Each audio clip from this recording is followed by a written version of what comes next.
What's good, everyone? OJ here. Welcome back to another video, and today we're taking a look at what might be the most absurd take on the Nintendo Switch library to this day. I mean, there's been some pretty crazy takes out there from a variety of different people, and everyone is entitled to their opinion. I just find this fascinating to discuss some of them because this take is interesting because we've got pictures, we've got descriptions, we've got slides. It's like a really bad PowerPoint presentation that your boss is making you go look at or see in the morning when you don't want to be there and it doesn't really make sense to you, or the person maybe hasn't had much sleep. Yeah, it's like one of those like all-nighters, like right before like the presentation, you put something together with lackluster reasoning and try to sell it off as legitimate. But no, this dude's a content creator, no hate towards his way. I'll have a link to his channel, so make sure you guys check that out, because like apparently he's going to be doing like a video on this, so I'm even more interested in seeing that. But once again, this is all for good and fun, so let's check out this post via Twitter. A lot of you guys wanted me to look at this, so let's check it out here.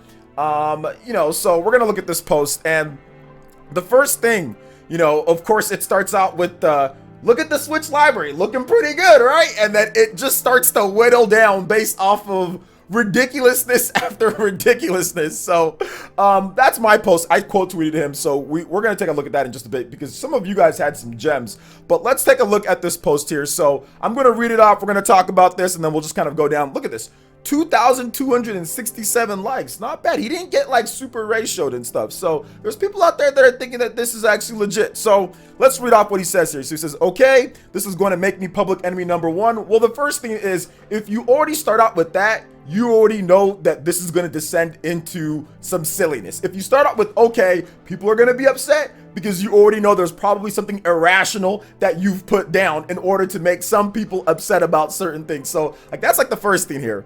And this is fine on this fine Saturday, but I'm working on a vid and I want to share this. This is Nintendo Switch's lineup. Impressive, isn't it? Any game company would kill for a lineup like this. Now let's remove remakes, ports, and see how it looks. So already first right there, remakes and ports. He's already just saying, let's just remove that. So he's just trying to chip away at it. That's fine. A lot of people make that. A lot of people make that thing when they say like remakes and ports, right? So therefore, right off the back, like you're removing stuff like Link's Awakening, which is like pretty much a new game for like 1 million people. You're removing stuff like Fire Emblem, or more like I would say Tokyo Mirage Sessions, Sharp FE. You're removing stuff like Hyrule Warriors. Games that like people didn't play on the Wii U because like nobody bought the Wii U. But anyway, right. So let's go ahead and do that. So he removes that, and I'm pretty sure he made some mistakes as well with this, but it's like whatever. And he also has some third-party games in here because it's kind of weird. Like he puts like some first-party and some third-party. So for example, like this is a third-party game, Mario plus Rabbids. They got a license for the Mario, but I'm guessing he's just thinking, well, anything with a Mario or Nintendo character in it counts. So okay, it is what it is though. So he says these games are 100% made for the Switch.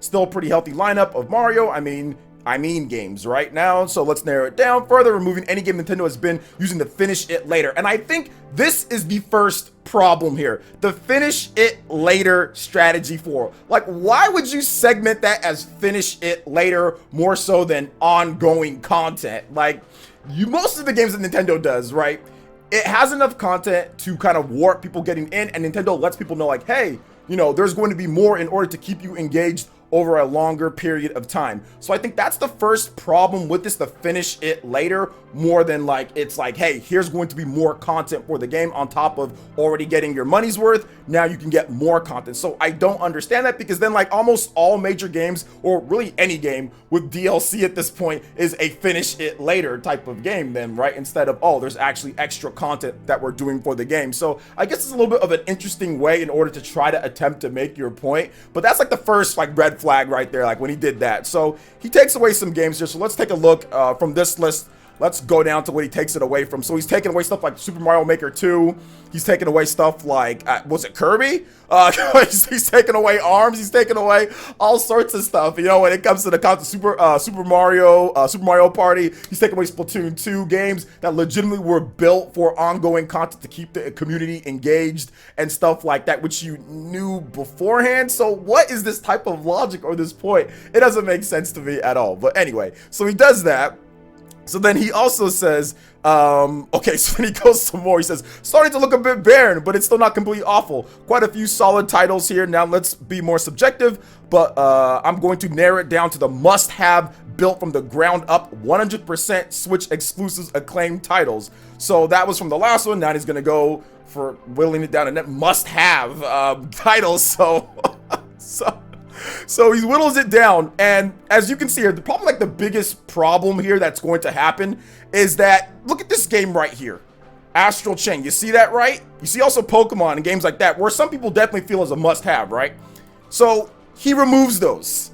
He removes games that he feels, or more like he didn't play, which he admits in the bottom there, and I think that this is where, or almost where, like the biggest issue comes into play here. He removes Astral Chain as a like must-have type of game, or Pokemon and other games that legitimately have sold like 20 million. Pokemon sold 20 million, so for so many people it was a must-have, must-play type of game. Astral Chain, if you want to talk about, okay, well the review scores weren't there for Pokemon, Astral Chain is like an 88 plus rated game. It's like went really far like in the Game Awards type of like fan voting. People love that game. It's definitely a triple A type of must-play game, even though 20 million people didn't buy it. But he's just like removing stuff probably that he didn't play or don't know about. So that's a huge red flag when I see him remove stuff, whether it's a super popular game that people love, like Pokemon Sword and Shield that sold a lot, and even removing stuff that reviewed very well and reviewers love it and the fans love it, stuff like Astral Chain. So right there's a lot of ignorance in this post, and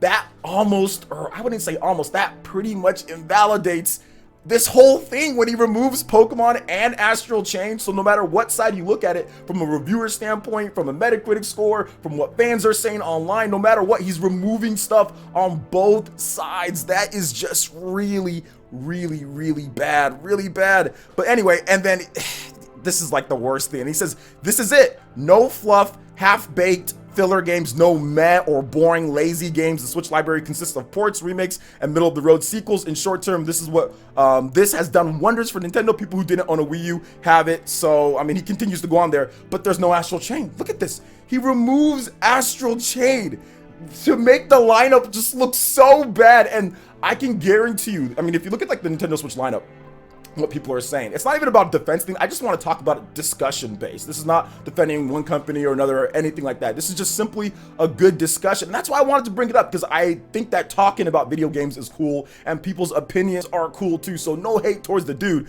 but this is atrocious. Like, this is the most absurd take that I've seen. Why would you remove games that are critically acclaimed, Metacritic rating high, that were legitimately what you just said, built from the ground up? And he said that no meh, boring, lazy, bad games. Then he removes Astral Chain.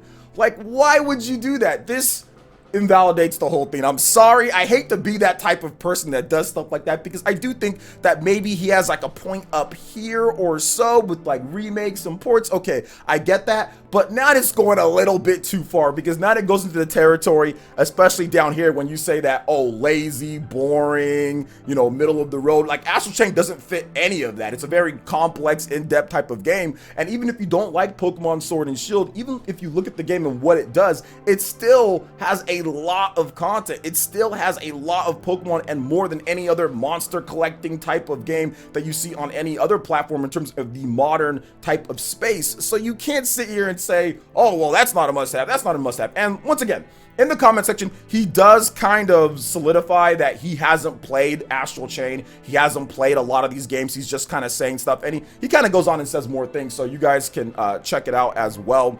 He talks about the concept of the Switch, which I think that he's right on some of these things. He says the Switch also has been greatly helped by the novel concept of portable console gaming. That's an idea you can sell on the premise alone once. Then there's been there, done that. Switch 2 could be just that. Would you bother upgrading? See, I think this is where he runs into more problems as well, because Nintendo has a long history and long line of great selling portable systems, so you can actually continue to sell portable systems over and over. And I don't understand why he thinks, oh, well, people don't want portable systems after Switch 1. Switch 2, you can't do that anymore.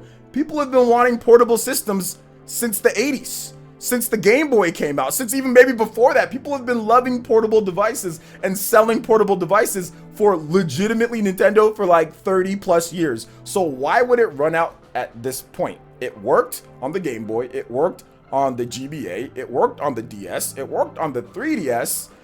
Why wouldn't it work? It worked on the Switch. Why wouldn't it work again? Like, I don't understand. Like, this is some type of new concept. Is portable gaming? So is portable gaming a new concept? This is why this take, all of this is absolutely absurd. This is probably one of the worst things that he said here, because he acts like Nintendo's history of selling portables is some type of null and void after the Switch 1 and Switch 2. Well, just, oh my gosh, people just don't know about this novel concept. Nintendo's been selling Nintendo's been selling portable systems for a long time, bro. I mean, like, are you just realizing this?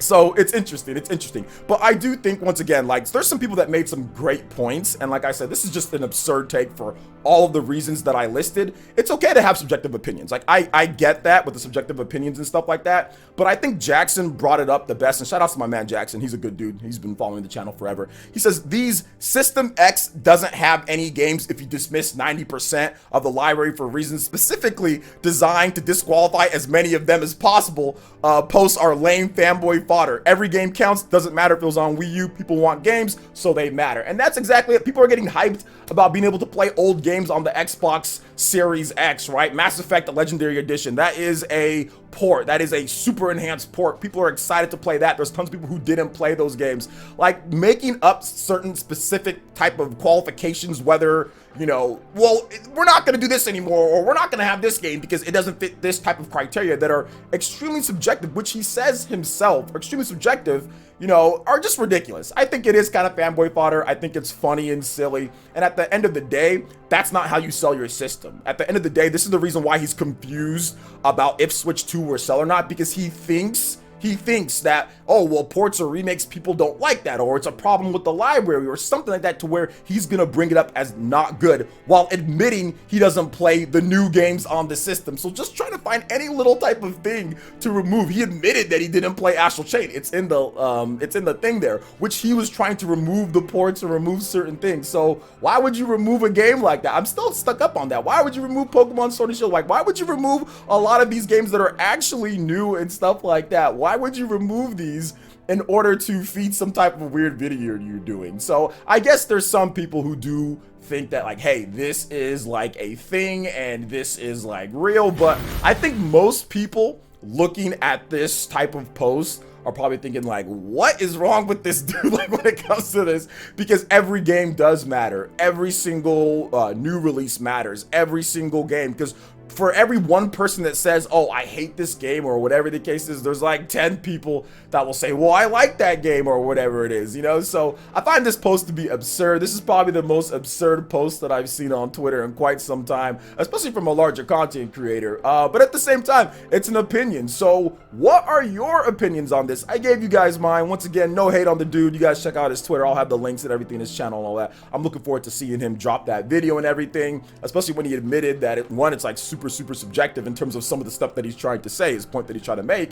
So you've got to be objective in terms of how you look at things. But then also too, he admits to not playing a lot of these games, yet eliminating them as boring, lazy, or meh when you've never played them, which is ridiculous, right? Like, why would you dismiss something as boring, not must have, meh, or whatever when you've never played it? It just completely nullifies what you're saying here, because you're not playing the games, that you're removing them for whatever reason or so. So yeah, very interesting. But what are your thoughts on this, guys? You guys let me know in the comment section below. All right, that wraps it up for this one here, peeps. Make sure you check out the links in the description. We've got Twitter. Go and give us a follow on there. Stay up to date on all latest gaming news and information. Also, make sure you like, comment, and subscribe, and share this video if you can. Thank you so much for watching, and we'll catch you for the next one. Peace.